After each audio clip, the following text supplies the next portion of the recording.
ठीक है, क्या पढ़ेंगे? भारतीय संसद। ठीक है, तो आपने पिछले पाठ में पढ़ा है कि भारत में संसदात्मक शासन प्रणाली है। भारत में कौन सी प्रणाली है?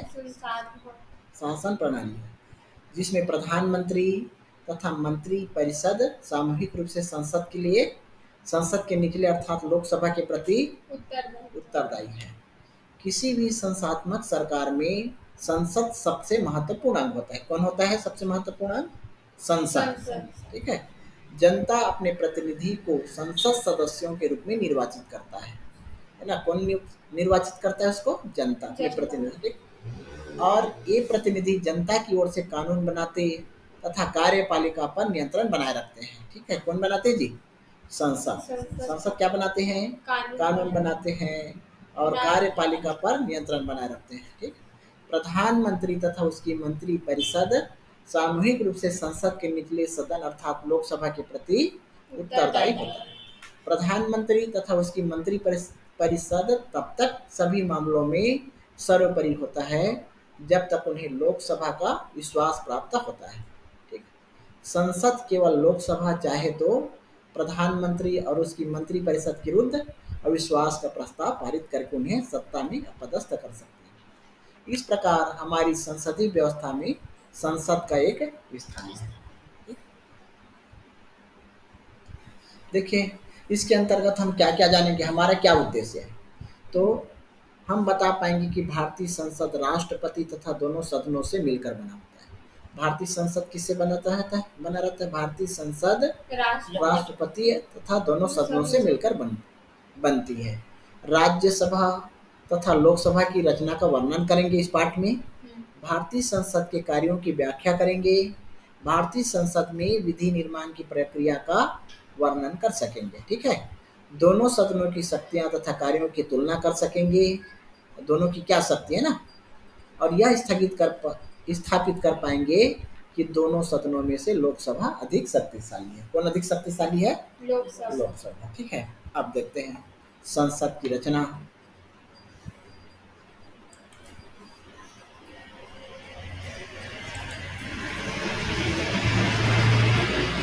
संसद के दो सदन होते हैं। कौन कौन से दो सदन होते हैं? राज्यसभा और लोकसभा। ठीक है, संसद के कितने सदन होते हैं जी? 2 सदन है ना। ठीक है, 2 सदन है, राज्यसभा और लोकसभा। राज्यसभा ऊपरी सदन है और भारत के विभिन्न राज्यों का प्रतिनिधित्व करता है।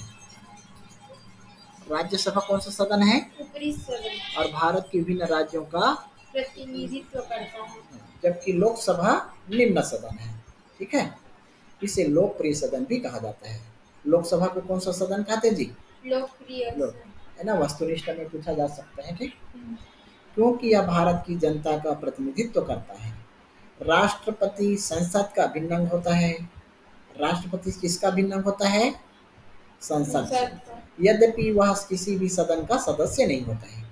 संसद का भिन्न अंग होने के नाते राष्ट्रपति कुछ विशेष शक्तियां तथा कार्य हैं जिन्हें हम पढ़ चुके हैं ना। तो इस पाठ में आप संसद के दोनों सदनों का विस्तृत अध्ययन करेंगे। देखिए, अब पढ़ेंगे राज्यसभा। अभी कौन से पढ़े?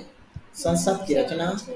अब राज्यसभा, सदस्यता तथा निर्वाचन। राज्यसभा में कैसे सदस्य बनते हैं, उनका चुनाव कैसे होता है, पूछेंगे ना। राज्यसभा के सदस्यता या राज्यसभा के बारे में वर्णन करें तो क्या लिखेंगे उसमें? राज्यसभा कैसे सदस्यता ग्रहण करते हैं और उनका चुनाव कैसे होता है। ठीक, तो देखिए, राज्यसभा अथवा संसद का उच्च सदन एक स्थायी संस्था है। क्या संस्था है? स्थायी संस्था, क्योंकि उसे भंग नहीं किया जा सकता।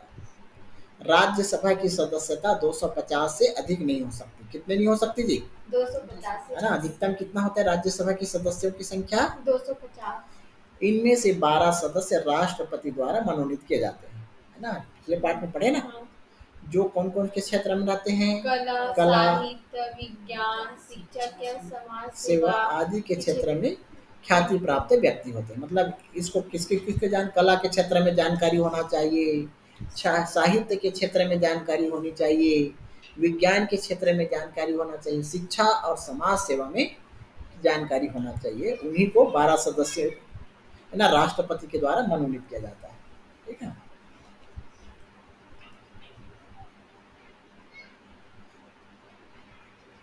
और बाकी सभी सदस्यों का निर्वाचन होता है। वर्तमान में यह संख्या 245 है। ठीक। राज्यसभा भारतीय संघ में राज्यों का प्रतिनिधित्व करने वाली संस्था है।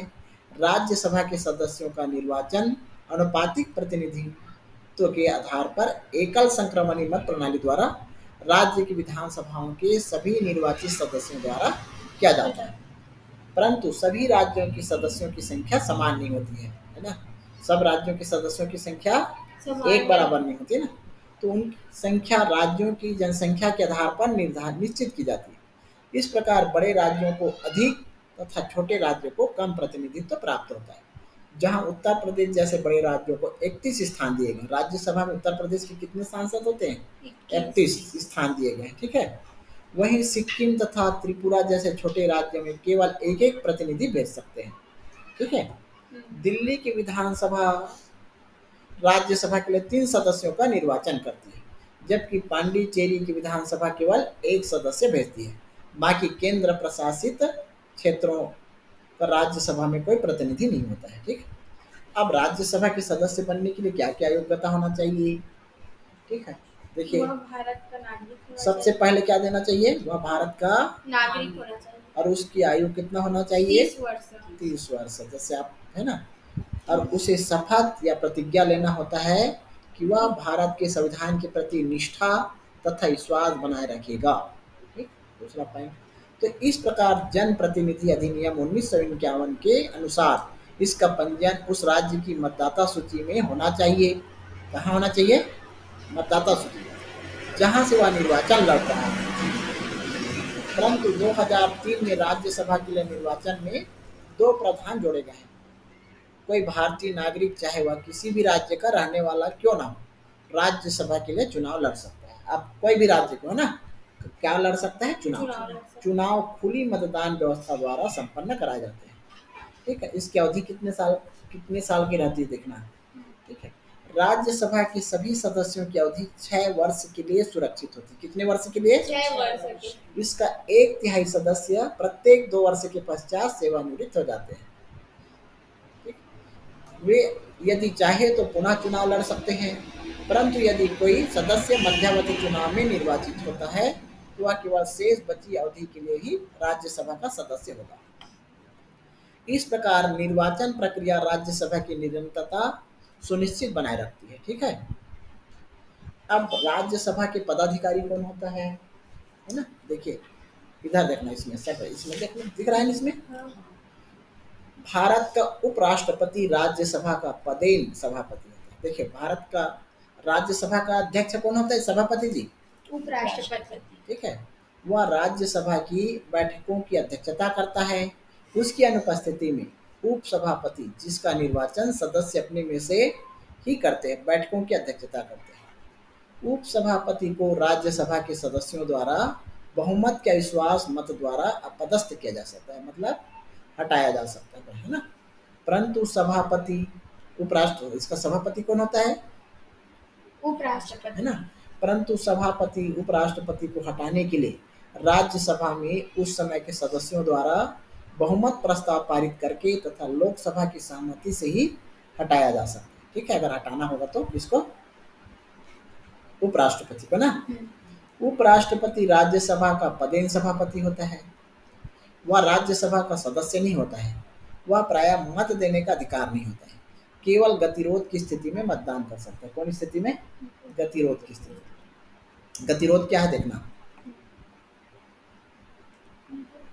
वह स्थिति है जब किसी विधेयक अथवा प्रस्ताव के पक्ष और विपक्ष में समान मत पड़ता है। जैसे समान मत पड़ता है, ऐसी स्थिति में पीठासीन अधिकारी सभापति पक्ष या विपक्ष में अपना निर्णायक मत देकर गतिरोध को समाप्त कर सकता है। अगर दोनों का मत बराबर बराबर मिला तो ना वो तो अपना एक मत दे के ना, मतलब उसको जिसको देना रहे वो दे सकते, जिता सकते। ठीक है। ये हो गया। कौन सा हो गया? राज्यसभा पढ़ लिया। अब लोकसभा पढ़ेंगे। राज्यसभा कौन सा सदन है? उच्च सदन है ना, है ना। अब लोकसभा के सदस्य देखते हैं। राज्य की सभा की तरह लोकसभा एक स्थायी सदन है। वो भी स्थायी सदन है, ये भी स्थायी सदन है। आपको जैसे परीक्षा में लिखना है तो राज्यसभा की तरह लोकसभा क्या है? एक स्थायी सदन। इसका निर्वाचन प्रत्यक्ष रूप से जनता द्वारा सार्वभौमिक वयस्क अधिकार के आधार पर होता है। इसमें कौन लोग देते हैं जिसको वोट? निर्वाचन। वयस्क मताधिकार, वयस्क। जिसका उम्र 18 वर्ष से वो चुनाव देते हैं, है ना? हाँ। ठीक है ना? लोकसभा की अधिकतम सदस्य की संख्या 550 हो सकती है। कितने हो सकती है? 550। जिसमें से 530 सीधे राज्यों से निर्वाचित होता है, 530 है ना? जबकि शेष 20 सदस्य केंद्र केंद्र प्रशासित क्षेत्रों के निर्वाचन होते हैं। उसके अतिरिक्त 2 आंग्ल भारतीय सदस्यों को राष्ट्रपति मनोनीत करता है। कितने सदस्य को? 2। आंग्ल मतलब अंग्रेज वाला, है ना? अंग्रेजी वाला। यदि उसे लगता हो कि समाज के उस वर्ग के को सदन में पर्याप्त प्रतिनिधित्व नहीं मिला है। लोकसभा में कुछ सीटें अनुसूचित जाति तथा अनुसूचित जनजातियों के लिए सुरक्षित की गई है। कुछ सीट जो है प्रारंभ में संविधान लागू होने के समय यह प्रावधान केवल 10 वर्ष के लिए ही रखा गया था, जिसे बाद में विभिन्न संविधान संशोधनों द्वारा कई बार 10-10 वर्ष के लिए बढ़ा दिया गया है ना? कितने वर्ष के लिए? 10-10 वर्ष के। अनुसूचित जाति और जनजातियों के लिए स्थान के आरक्षण से यह अभिप्राय है कि इन स्थानों के लिए केवल अनुसूचित जाति अथवा अनुसूचित जनजाति के लोग ही चुनाव लड़ सकते हैं, है ना? मतलब जो सीट आरक्षित रहता है उसमें। परंतु हमारे यहाँ संयुक्त निर्वाचन मंडल है और आरक्षित क्षेत्रों के सभी मतदाता बिना किसी जाति अथवा जनजाति से जुड़े होने के आधार पर मतदान करते हैं। जाति अथवा जनजाति के आधार पर मतदाताओं में कोई विभाजन नहीं किया जाता। ठीक है? लोकसभा में प्रतिनिधित्व का आधार जनसंख्या है। इसलिए उत्तर प्रदेश, जो कि भारत का सर्वाधिक जनसंख्या वाला प्रदेश है, सर्वाधिक जनसंख्या वाला प्रदेश कौन सा है जी? उत्तर प्रदेश। उत्तर प्रदेश, है ना? और आज जल्दी कह जाए, बढ़िया से देख पूछते हैं ना परीक्षा में, सर्वाधिक जनसंख्या वाला राज्य कौन से है? उत्तर प्रदेश। उत्तर प्रदेश। वहां से 80 सदस्य चुने जाते हैं। कितने सदस्य? 80। जबकि मिजोरम, नागालैंड तथा सिक्किम लोकसभा में केवल एक सदस्य ही भेजे जाते हैं। दिल्ली से 7 सदस्य निर्वाचित होते हैं। दिल्ली से 7, है ना? लोकसभा जानते हो नहीं? लोकसभा के चुनाव हेतु जनसंख्या के आधार पर राज्यों का विभाजन एक सदस्य क्षेत्रों में किया जाता है। अब लोकसभा के सदस्य बनना है तो उसके लिए क्या योग्यता होना चाहिए? सांसद जी, है ना? संसद द्वारा बनाए गए कानून के अनुसार भारत के सभी नागरिक जिसकी आयु 18 वर्ष या उससे ऊपर है, लोकसभा के चुनाव में मतदान करने के अधिकारी है। ठीक है? भारत का कोई भी नागरिक लोकसभा का सदस्य बन सकता है यदि वह निम्नलिखित योग्यताएं पूरा करता है। ठीक है? सबसे पहले लोकसभा के सदस्य बनने के लिए उसकी आयु कितनी होनी चाहिए? 25 वर्ष से कम नहीं होनी चाहिए, है ना? उसे शपथ अथवा प्रतिज्ञा के माध्यम से यह घोषणा करनी होगी कि वह भारत के संविधान के प्रति सभी निष्ठा एवं विश्वास रखता है तथा वह भारत की संप्रभुता एवं अखंडता को अक्षुण्ण बनाए रखेगा। उसके जैसा राज्यसभा की योग्यता है ना, वैसे लोकसभा की भी है ना? उसमें वे सभी योग्यताएं हैं जो समय समय पर संसद द्वारा निर्धारित की जाएगी। ठीक? सुरक्षित स्थान के लिए चुनाव लड़ने वाला व्यक्ति वांछित शर्तों के अनुसार अनुसूचित जाति अथवा अनुसूचित जनजाति से होना चाहिए। ठीक है? ये हो गया योग्यता। ना? अब कार्य अवधि क्या है इसका? कितने साल तक की रहता है? देखिए, लोकसभा की सामान्य अवधि 5 वर्ष की होती है। कितने वर्ष? एक बार 5 वर्ष। जैसे पंच लोग रहते हैं, है ना? सरपंच लोग रहते हैं, विधायक लोग रहते हैं, वैसे ये कितने साल के लिए होती है? 5। परंतु 5 वर्ष की अवधि पूरी होने से पूर्व भी राष्ट्रपति मंत्रिपरिषद की सलाह पर इसे भंग कर सकता है।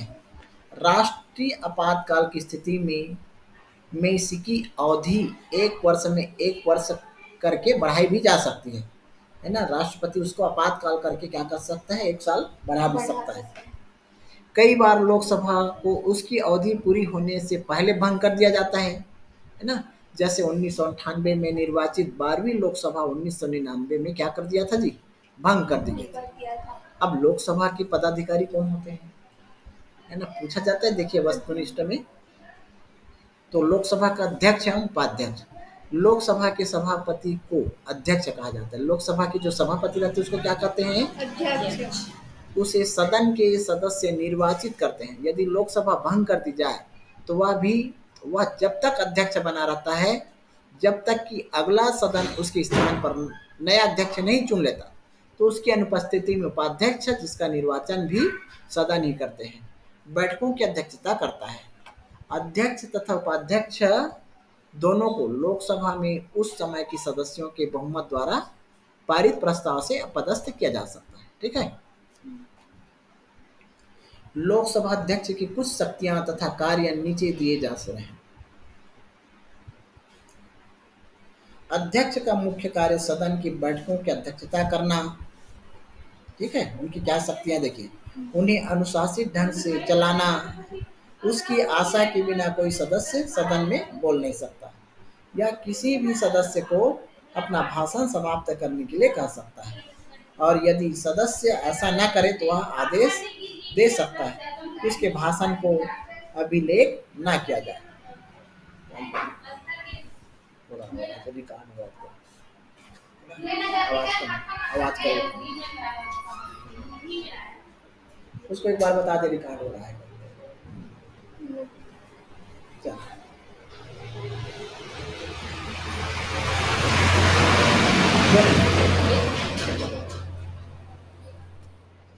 चलिए, सभी विधेयक, रिपोर्ट तथा प्रस्ताव अध्यक्ष की अनुमति से ही प्रस्तावित किए जाते हैं। यह विधेयक या प्रस्ताव पर मतदान करवाता है। वह स्वयं मतदान में भाग नहीं लेता है, परंतु जब भी गतिरोध की स्थिति पैदा हो जाती है, अर्थात पक्ष और विपक्ष दोनों के मत समाप्त हो जाते, समान हो जाते, तो वह अपना निर्णायक मत डाल सकता है, परंतु उससे यह आशा की जाती है कि मतदान करते समय उसकी निष्पक्षता तथा स्वतंत्रता बनी रहे। ठीक है। सभी संसदीय मामलों में उसका निर्णय अंतिम होता है। वह संसदीय प्रक्रिया के उल्लंघन संबंधी उठाए गए प्रश्नों पर भी अपना निर्णय देता है जो अंतिम होता है। ठीक है। वह सदस्यों, बोलो नहीं, इसमें देख देख के बोले था, दिख रहा है कि नहीं, तो उसको छोड़ दो, अभी बाद में बात करना है, जब यहाँ दिख रहा है तब। सभी सदस्य मामलों में उसका निर्णय अंतिम होता है। वह संसदीय प्रक्रिया के उल्लंघन संबंधी उठाए गए प्रश्नों पर अपना निर्णय देता है जो कि अंतिम होता है। वह सदस्यों के अधिकारों तथा विशेषाधिकारों की रक्षा करता है। ठीक है। यदि कोई सदस्य दल बदल लेता है तो वह उसकी सदस्यता रद्द कर सकता है। वह सदस्यों के त्याग पत्र भी स्वीकार करता है। ठीक है। जब भी लोकसभा तथा राज्यसभा का संयुक्त अधिवेशन होता है, वह उसकी अध्यक्षता करता है। देखा, अब इसमें देखो प्रश्न को देखिए, 12-11.2 लोकसभा की हाँ यहाँ प्रश्न है, इसमें निकालो, इसमें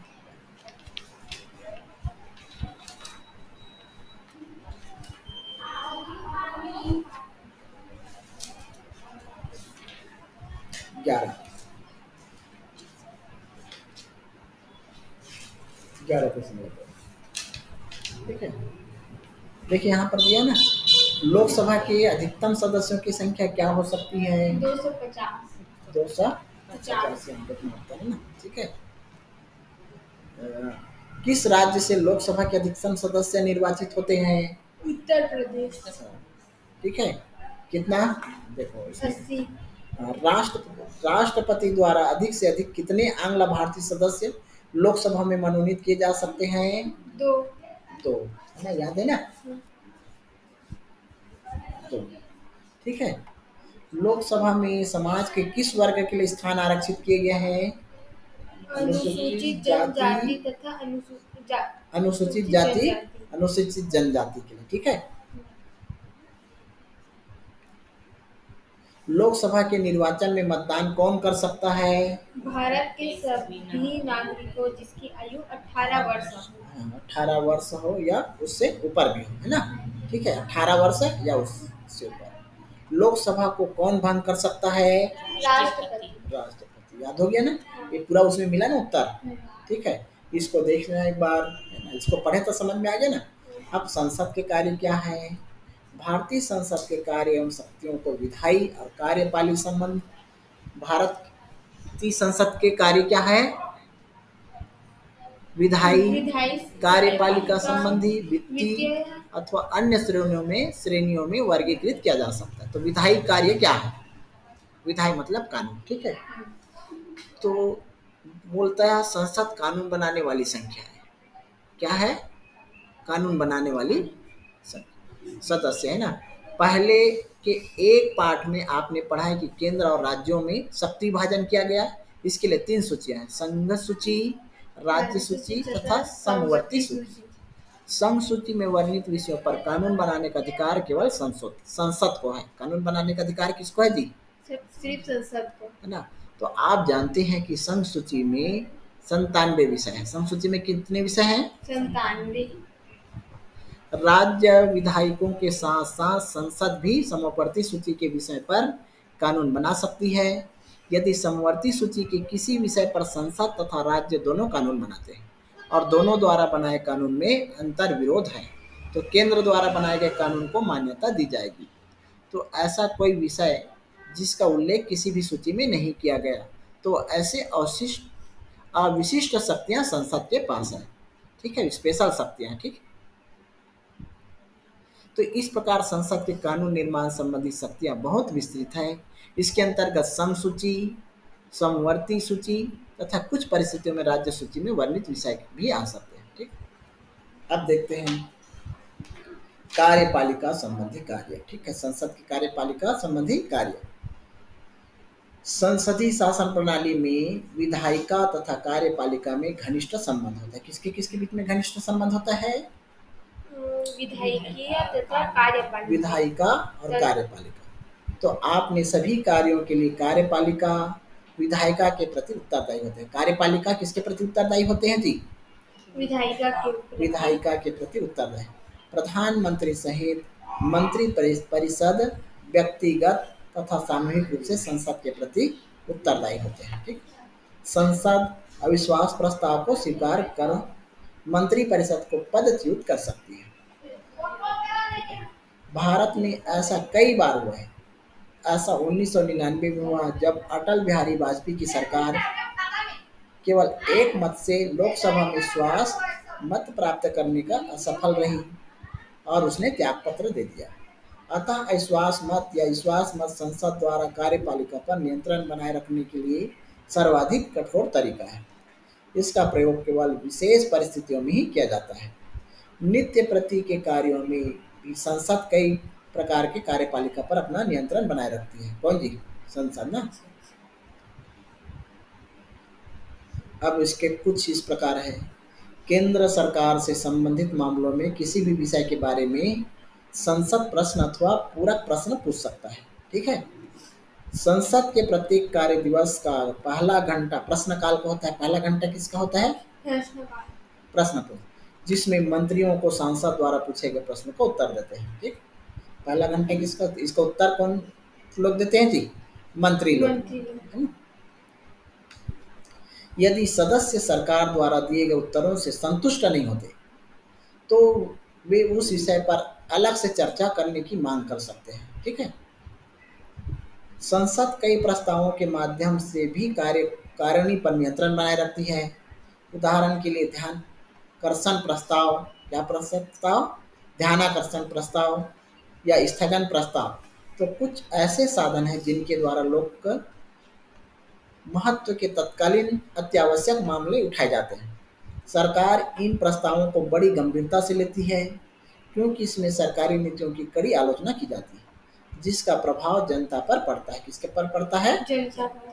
संसद के समक्ष आखिर तो सरकार को जाना पड़ता है और यदि इस प्रकार का कोई प्रस्ताव पारित हो जाता है तो सरकार निंदित मानी जाती है। क्या मानी जाती है? निंदित। निंदा प्रस्ताव क्या है ना। इस प्रस्ताव का अर्थ सरकार की तीव्र निंदा है। निंदा का प्रस्ताव क्या है? इस प्रस्ताव का अर्थ सरकार की तीव्र निंदा है, ठीक है, परंतु उसको त्याग पत्र देने की आवश्यकता नहीं पड़ती। दूसरा है ना, ठीक। बजट अथवा धन विधेयक, यहाँ तक कि किसी साधारण विधेयक को भी अस्वीकार करके लोकसभा मंत्री परिषद में अपना अविश्वास प्रकट कर सकती है, ठीक है। वित्तीय कार्य पढ़ें। संसद महत्वपूर्ण वित्तीय कार्य करती है। क्या करती है संसद? महत्वपूर्ण वित्तीय कार्य। इसे सरकारी सरकारी धन का संरक्षक माना जाता है। किसका संरक्षक? सरकारी होगा। यह केंद्रीय सरकार की संपूर्ण आय पर नियंत्रण बनाए रखती है। किस पर बनाए रखती है नियंत्रण? संपूर्ण आय पर। बिना संसद की आज्ञा के कोई धनराशि व्यय नहीं की जा सकती। तो यह स्वीकृति वास्तविक व्यय से पूर्व या फिर किसी असाधारण स्थिति में व्यय के पश्चात ली जा सकती है। संसद की हर वर्ष सरकार के आय व्यय अर्थात बजट को स्वीकृति प्रदान की जाती है। ठीक है। अब निर्वाचन संबंधी कार्य देखिए।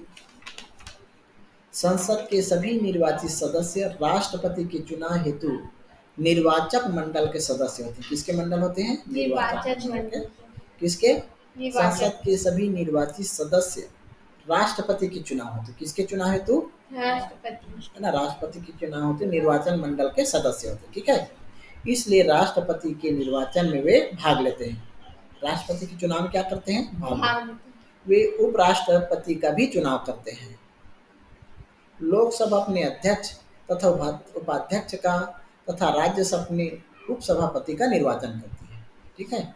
लोकसभा किसका करते हैं? अपने अध्यक्ष का तथा उपाध्यक्ष का, और राज्यसभा अपने उपसभापति का निर्वाचन कर सकते हैं। अब उसको पद से हटाने की क्या शक्ति है? देखिए, अब पदस्थ करने की शक्ति, उसको कैसे हटाया जा सकता है? संसद की पहल पर कई महत्वपूर्ण उच्च स्तरीय अधिकारियों को उनके पद से हटाया जा सकता है। ठीक है। संसद को हटाना रहेगा तो क्या हटाएगा? भारत के राष्ट्रपति को महाभियोग की प्रक्रिया से अपदस्थ किया जा सकता है।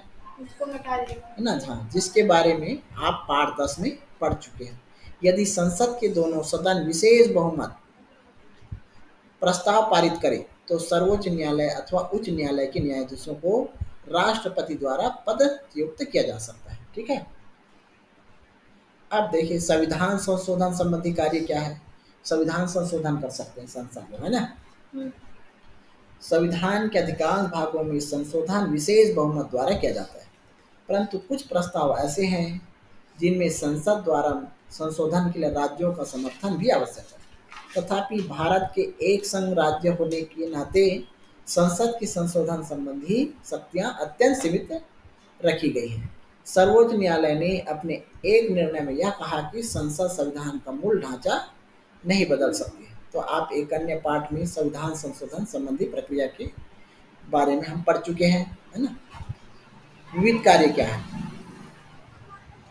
उपरोक्त कार्यों के अतिरिक्त संसद कई अन्य कार्य भी करती है, जो इस प्रकार है।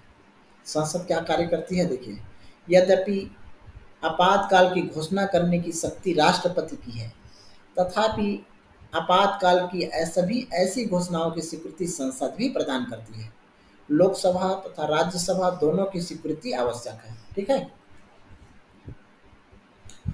किसी राज्य से कुछ क्षेत्र अलग करके दो या दो से अधिक राज्यों को मिलाकर संसद किसी नए राज्य का निर्माण भी कर सकती है, या किसी राज्य की सीमाएं अथवा नाम में भी परिवर्तन कर सकता है। संसद किसी नए राज्य का विलय भारतीय संघ में कर सकती है, जैसे 1975 में सिक्किम को भारत में विलय किया था। ठीक है। कौन सा सन में? 1975 में सिक्किम को किसने विलय किया था? भारत में। संसद राज्य विधान परिषद को समाप्त कर सकती है। संसद राज्य विधान परिषद को क्या कर सकती है? परंतु इसका निर्माण भी कर सकते हैं, परंतु यह केवल संबंधित राज्य के अनुरोध पर ही किया जाता है।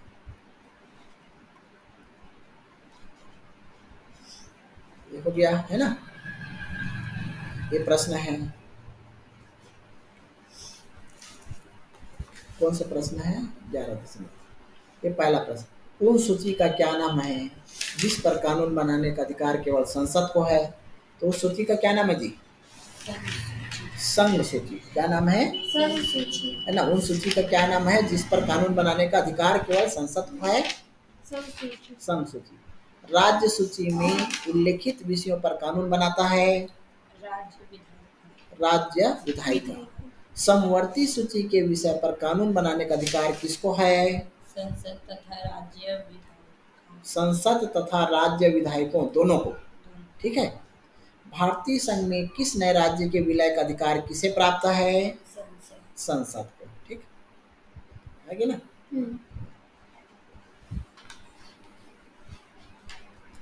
संसद में कानून बनाने की प्रक्रिया, संसद में कानून कैसे बनता है, ठीक है। परीक्षा में जैसे पूछा जाता है संसद में कैसे कानून बनता है, तो आप किसको लिखोगे, इसको लिखे ना। जैसे कि पहले कहा जा चुका है कि संसद, इसमें देखना ना, संसद मुख्यतः कानून बनाने वाली संस्था है। कोई भी प्रस्तावित कानून संसद में से एक विधेयक के रूप में प्रतिस्थापित किया जाता है। संसद में पारित संसद में पारित होने तथा राष्ट्र की स्वीकृति पश्चात यह कानून बन जाता है। अब आप यह अध्ययन करेंगे कि संसद किस प्रकार का कानून बनाती है। संसद के समक्ष आने वाले विधेयक दो प्रकार के होते हैं, एक साधारण विधेयक होता है और एक धन विधेयक अथवा वित्त विधेयक। धन विधेयक को क्या कहते हैं जी, वित्त विधेयक। तो देखिए साधारण विधेयक क्या है। संसद के प्रत्येक सदस्य को साधारण विधेयक प्रस्तावित करने का अधिकार है। इस दृष्टिकोण के आधार पर विधेयक दो प्रकार के होते हैं, सरकारी विधेयक और गैर सरकारी विधेयक। मंत्री है ना, सरकारी विधेयक प्रस्तावित करते हैं जो विधेयक किसी मंत्री द्वारा पेश नहीं किया जाता है, वह गैर सरकारी विधेयक होता है, जिसका अर्थ यह है ऐसा विधेयक किसी संसद द्वारा प्रस्तावित किया गया है, न कि किसी मंत्री द्वारा, ठीक है। संसद का अधिकार समय सरकारी विधेयकों को निपटाने में लग जाता है तथा विधेयक को कई अवस्थाओं से गुजरना पड़ता है, ठीक। पहला है प्रथम वाचन विधेयक, ठीक है। दूसरा है द्वितीय वाचक विधेयक और तीसरा है तृतीय वाचक विधेयक, ठीक। अब इसका क्या है, द्वितीय सदन में विधेयक। किसी एक सदन में विधेयक पारित हो जाने के पश्चात उसे दूसरे सदन में भेज दिया जाता है ना। एक सदन में पास होता है उनका विधेयक, तो कहाँ भेज दिया जाता है, दूसरे सदन। जैसे लोकसभा में पास हो गया तो कहाँ भेजेंगे उसको, राज्यसभा। तो यहाँ पर भी वही 3 वाचनों वाली प्रक्रिया अपनाई जाती है, जिसका परिणाम इस प्रकार है। विधेयक पारित कर दिया जाए और फिर उसे राष्ट्रपति की स्वीकृति के लिए भेज दिया जाता है। पास होता है तो इसकी किसको पास भेजता है, राष्ट्रपति के पास। अगर दोनों सदन में विधेयक पास हो जाता है तो उनको स्वीकृति के लिए कहाँ भेजा जाता है, कहाँ भेजा जाता है, राष्ट्रपति है ना। विधेयक में कुछ संशोधन करके उसे पारित किया जाए। विधेयक पहले पारित करने वाले सदन को भी वापस भेज दिया जाता है। तो इस दशा में पहला सदन संशोधनों पर विचार करेगा और यदि उन्हें स्वीकार कर लेता है तो विधेयक राष्ट्रपति की स्वीकृति के लिए भेज दिया जाता है। यदि पहला सदन संशोधनों के मानने से मना कर दे तब इसे गतिरोध माना जाता है, ठीक है। क्या माना जाता है, गतिरोध। दूसरा सदन विधेयक को अस्वीकार कर सकता है, जिसका अर्थ है गतिरोध। अस्वीकार करने को क्या कहते हैं जी, गतिरोध। दोनों सदनों में से इस गतिरोध को समाप्त करने के लिए राष्ट्रपति दोनों सदनों का संयुक्त अधिवेशन बुलाता है। क्या बुलाता है, अधिवेशन, दोनों मिला। ऐसे संयुक्त अधिवेशन बहुत कम होते हैं और ऐसा केवल अभी तक 3 बार हुआ है। कितने बार हुआ है, 3 बार। जो दहेज विरोधी अधिनियम 1959, बैंक सेवा आयोग निरस्त्रीकरण अधिनियम 1978 तथा आतंकवाद रोकने के लिए 2002 के अधिनियम को पारित करते समय बुलाया गया था, ठीक है। विधेयक पर राष्ट्रपति द्वारा स्वीकृति। विधेयक पर किसकी स्वीकृति होती है, राष्ट्रपति। दोनों सदनों अथवा दोनों सदनों की संयुक्त बैठक से विधेयक पारित होने के पश्चात इसे राष्ट्रपति की स्वीकृति के लिए भेज दिया जाता है। किसके पास भेज दिया जाता है, राष्ट्रपति। और राष्ट्रपति के पास कुछ विकल्प होते हैं, जैसे वह अपनी स्वीकृति प्रदान करे जिसके साथ विधेयक कानून बन जाता है। जैसे सिग्नेचर करता है तो क्या बन जाते हो, कानून बन जाता है। कानून कौन बनाते हैं, राज्यसभा लोकसभा दोनों स्वीकृति करके कहाँ भेज देते हैं, किसके पास, राष्ट्रपति के पास। और वो स्वीकृति दे देते, क्या बन जाता है, कानून बन जाता है, ठीक है।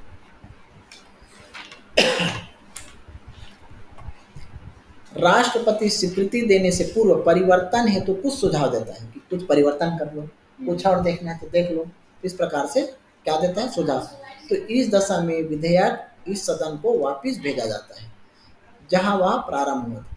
परंतु यदि दोनों सदन राष्ट्रपति के सुझाव मान ले या ना माने और विधेयक पुनः पारित करके राष्ट्रपति को भेज दे तो राष्ट्रपति के प्राप्त स्वीकृति प्रदान के अतिरिक्त और कोई विकल्प नहीं। मतलब और दोबारा भेजते हैं और फिर से उसको बना के भेज दे तो उसको राष्ट्रपति क्या करना पड़ेगा, मानना ही पड़ेगा, कानून बन जाएगा, ठीक है।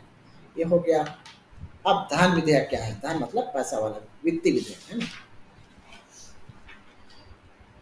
वे विधेयक जिनका संबंध वित्त या धन से होता है। किससे होता है? वित्तीय धन से। जैसे टैक्स लगाना, सरकारी व्यय करना, ऋण प्राप्त करना आदि धन विधेयक कहलाते हैं। धन विधेयक किसको कहते हैं जी? वे विधेयक जिनका संबंध वित्त या धन से होता है, जैसे टैक्स लगाना, सरकारी व्यय करना, ऋण प्राप्त करना आदि धन विधेयक कहलाते हैं। यदि वह निर्णय ना हो पाए कि कोई विधेयक धन विधेयक है या नहीं, तो अध्यक्ष का निर्णय अंतिम होता है। साधारणतः विधेयक की तरह धन विधेयक को पारित करने के लिए भी उन्हीं 3 अवस्थाओं से गुजरना पड़ता है, परंतु इसमें कुछ अन्य शर्त जुड़ी है। देखिए, धन विधेयक केवल लोकसभा में ही प्रस्तावित किया जा सकता है। कहाँ? लोकसभा में। राज्यसभा में नहीं, और वह भी राष्ट्रपति की पूर्व अनुमति से। दूसरा क्या है? लोकसभा से पारित होने के पश्चात इसे राज्यसभा को भेजा जाता है। ठीक है, लोकसभा में पारित होता है, उसके बाद कहाँ भेजते हैं? राज्यसभा में। तो राज्यसभा के पास इस पर विचार करने तथा पारित करने के लिए केवल 14 दिन का समय है। राज्यसभा के धन विधेयक को अस्वीकार नहीं कर सकता। ठीक है, इसे या तो विधेयक पारित करना हो या फिर कुछ सुझाव देने होते हैं। यदि राज्यसभा कुछ सुझाव देती है तो विधेयक लोकसभा के पास वापिस आ जाती है। लोकसभा इन सुझावों को मान भी सकती है और नहीं भी, है ना। किसी भी परिस्थिति में विधेयक राज्यसभा में वापिस नहीं भेजा जाएगा, बल्कि इसे सीधा राष्ट्रपति के पास उसकी स्वीकृति के लिए भेज दिया जाता है। यदि राज्यसभा 14 दिन तक विधेयक को वापस नहीं भेजती है, तो यह माना जाता है कि विधेयक दोनों सदनों द्वारा पारित हो गया है, इसलिए राष्ट्रपति को हस्ताक्षर के लिए भेज दिया जाता है। ठीक है। धन विधेयक वे विधेयक होते हैं जिनका संबंध वित्तीय मामलों से होता है। किस मामले से होता है? वित्तीय मामलों से। जैसे सरकार द्वारा कर लगाना, एक बार और पढ़ चुके हैं ना, कर हटाना, किसी कर में परिवर्तन करना, अथवा ऋण लेने को नियंत्रित करना, अथवा भारत सरकार द्वारा किए गए किसी वित्तीय सरकार संबंधी कानून में संशोधन करना, या संचित निधि अथवा आकस्मिक निधि से संबंधित मामला है। ठीक है, ये पूछेंगे धन विधेयक बता लोगे? ठीक है, बस बंद करें इसको। अब बताओ सरकारी विधेयक किसे कहते हैं? सरकारी विधेयक किसे कहते हैं जी? सरकार के किसी मंत्री द्वारा कोई भी विधेयक सरकार विधेयक कहलाती है। सरकार के किसी मंत्री द्वारा कोई भी विधेयक सरकारी विधेयक कहलाता है। गैर सरकारी या निजी सदस्य विधेयक क्या होता है? क्या होता है? किसी मंत्री द्वारा प्रस्तावित न होकर यदि कोई विधेयक किसी सदस्य द्वारा प्रस्तावित किया जाता है तो उसे गैर सरकारी अथवा निजी सदस्य विधेयक कहा जाता है। ठीक है। निजी सदस्यों के विधायकों पर चर्चा कब होती है? निजी सदस्यों वाले विधायकों पर चर्चा केवल शुक्रवार को होती है। ठीक है। किसी विधेयक को राज्यसभा में प्रस्तावित नहीं किया जा सकता। धन विधेयक राज्यसभा में प्रस्तावित नहीं किया जा सकता। पढ़े ना? हाँ। ठीक है।